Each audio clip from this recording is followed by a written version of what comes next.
오늘 전할 말씀의 제목은 나를 위한 구원, 하나님을 위한 구원입니다. 기독교가 구원을 강조하는 것은 역설적으로 인간이 심판과 저주 아래 있다는 것을 시사합니다. 인류는 조상 아담의 원죄와 자범죄로 인해 하나님의 진노와 심판 아래 있습니다. 그리고 그 죄는 하나님께 너무 적대적이어서 인류를 지옥에 던져지도록 했습니다. 그러나 이 심판은 현세에는 감추어 있기에 그것의 두려움을 아는 사람들은 그리 많지 않습니다. 기껏 질병, 육체의 죽음, 가난, 실패 같은 현세의 고통들만을 심판으로 알고 두려워할 뿐입니다. 물론 그런 현세적 고통도 심판의 한 부분이지만 영혼과 육체를 아울러 지옥에 멸하시는 종말론적인 심판에는 견질 수가 없습니다. 기독교가 말하는 궁극적인 구원 개념은 바로 이 두려운 종말론적 심판에서 벗어나는 것이고, 이 심판에서 벗어나는 길은 오직 하나님의 진노를 풀어드림으로써입니다. 그러나 대부분 기독교인들의 구원 개념은 온통 하나님의 심판을 피하는 것에만 한정되어 있고, 하나님의 진노와 그것의 해소 개념은 결여되어 있기에 온전한 구원 개념에 이르지 못합니다. 구원에 있어 인간 편에서의 최대 관심사는 당연히 하나님의 진노에서 벗어나는 것이겠지만, 구원 사건이 일어나려면 하나님의 진노를 풀어드리는 일이 먼저 선행돼야 합니다. 죄로 유발된 하나님의 진노를 풀어드림으로써만 그의 진노에서 벗어날 수 있기 때문입니다. 하나님의 진노가 풀어지지 않는 한 구원도 없습니다. 인간의 진노 탈피와 하나님의 진노 해소는 동전의 양면과 같습니다. 이 점에서 구원은 인간 중심인 동시에 하나님 중심입니다. 그리고 하나님의 진노를 풀어드리는 방법은 인간을 하나님의 진노에 빠뜨리게 한 죄악 사망 로마서 6장 23절을 그리스도께 대속시킴으로써입니다. 우리는 다 양 같아서 그릇 행하여 각기 제 길로 갔거늘 여호와께서는 우리 무리의 죄악을 그에게 담당시키셨도다. 이사야 53장 6절. 이 그리스도의 대속 교리는 어거스틴 그레고리 1세 칼빈으로 이어온 소위 형벌대속론 개념으로 오늘날 개혁주의 진영의 속죄론입니다. 하나님의 진노를 벗어나는 구원이 하나님의 진노를 푸는 방식으로 이루어지는 것이 독특하지만 공의의 법칙에 따른 것입니다. 구원은 자비 이전에 먼저 공의의 만족을 요구합니다. 공의의 만족 없인 구원의 자비도 없기 때문입니다. 이러한 구원의 공의적 요소가 하나님 아들을 대속물로 드려지게 하여 율법을 완성시켰고, 우리는 그의 자비 안에서 믿음만을 요구받았습니다. 다시 말하면 구원이란 거두절미하고 단지 인간을 하나님의 진노에서 건져내는 행위만을 뜻하지 않고 하나님의 공의를 만족시켜 그의 진노가 풀어진 데서 나온 결과물입니다. 화목 제물을 뜻하는 힐라스테리온이라는 단어는 만족이라는 뜻을 갖고 있습니다. 이 단어는 중세 신학자 안젤무스가 만족 교리를 세우는 기초가 되었습니다. 화목제물 그리스도로 만족을 얻으신 하나님은 우리와 화해하셨고, 그 화해가 우리의 구원이 되었다는 뜻입니다. 곧 우리가 원수 되었을 때에 그 아들의 죽으심으로 말미암아 하나님으로 더불어 화목되었은즉 화목된 자로서는 더욱 그의 살으심을 인하여 구원을 얻을 것이니라. 로마서 5장 10절. 우리의 죄 때문에 우리를 외면했던 하나님의 얼굴이 화목제물 그리스도로 말미암아 다시 우리에게로 향하게 되므로 우리의 구원이 성취되었습니다. 하나님이여 우리를 돌이키시고 주의 얼굴빛을 비치사 우리로 구원을 얻게 하소서. 시편 80편 3절.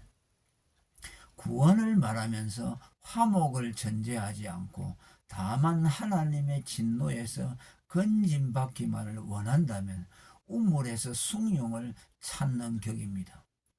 하나님과 화목 없인 인간의 구원도 없기 때문입니다.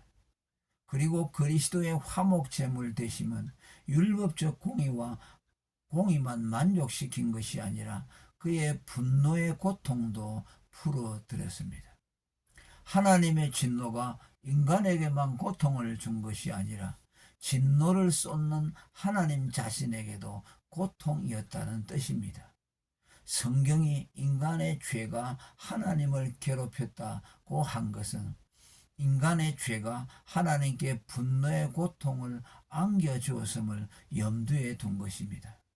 숱한 인류의 죄가 하나님을 매일같이 분노시켰고 시편 7편 11절 매일의 분노는 하나님 자신에게 고통이었습니다.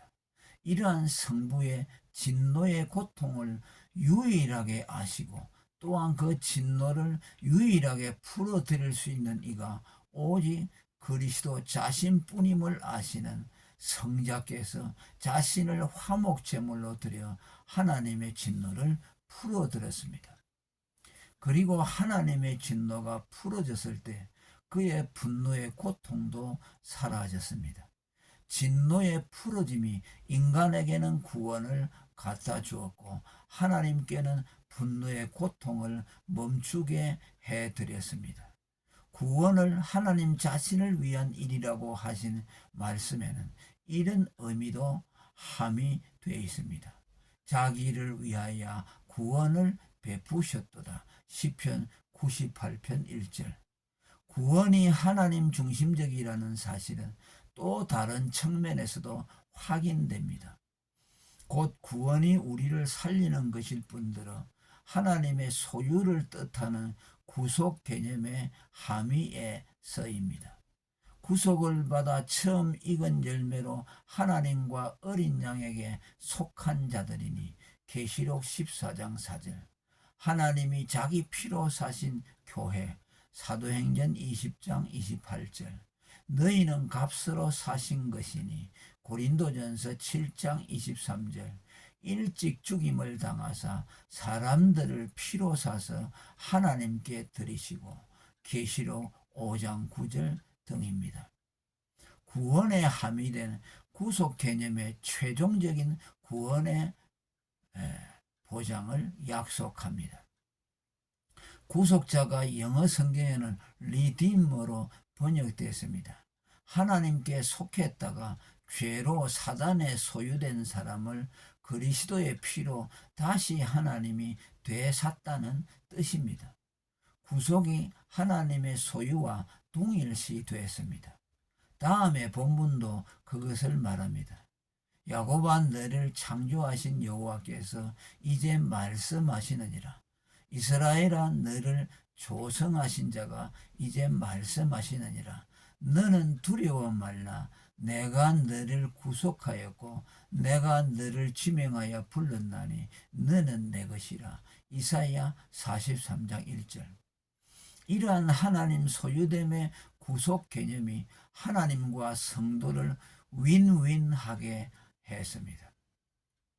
구원을 영속적이고 안전하게 보장해 주는 것이 구원의 보존 개념이고 이 구원의 보존 개념을 성취시켜 주는 것이 소유하는 구속의 개념입니다.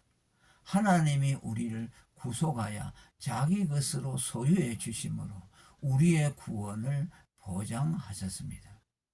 사도 바울도 구속의 결과로 의롭다함을 받게 했다고 말합니다. 그리스도 예수 안에 있는 구속으로 말미암아 하나님의 은혜로 값없이 의롭다 하심을 얻은 자 되었느니라. 로마서 3장 24절. 우리가 죄와 사망에서 건짐을 받은 후 제멋대로 살게 되지 않고 끝까지 구원의 길을 가는 것은 하나님이 우리를 자기 소유로 구속해 주신 덕분입니다. 하나님이 이스라엘 백성을 애굽에서 어린 양의 피로 구출하신 후 가나안 입성까지 불기둥 구름 기둥으로 인도하시고 만나 메추라기 반석의 생수로 그들을 건사해 주신 것은 그들이 구속받은 당신의 소유였기 때문입니다. 이 구속이 출애굽에서 최종 구원지 가나안 입성을 보장했습니다. 우리의 구원 보장은 우리에게 달린 것이 아니라 우리를 그의 소유 삼아주신 하나님의 구속에 달려 있습니다. 오늘 성도가 하나도 이뤄지지 않고 궁극적인 구원에 이르는 것은 그들이 구속받은 하나님의 소유이기에 아무도 그의 손에서 빼앗을 자가 없기 때문입니다. 하나님이 만일 우리를 구속하여 장하게 주지 않으면 우리는 곧바로 다시 마귀에게 넘겨지고 구원은 보장받을 수 없게 됩니다. 하나님이 어떤 사람에게 귀신만 쫓아내주고 그를 장하게 주지 않고 빈집처럼 내버려 두면 7 귀신이 들어와 그를 장악하여 이전보다 더 악한 형편이 되고 맙니다. 마태복음 12장 43절에서 45절. 하나님은 우리를 죄와 사망에서 건져내신 후 우리에게서 손을 떼심으로 우리를 빈집처럼 만드시지 않습니다. 그리스도가 우리를 구속하심으로 우리에게는 구원의 보장을, 하나님께는 우리를 소유하실 권리를 안겨드림으로 모두가 윈윈하게 하셨습니다. 할렐루야.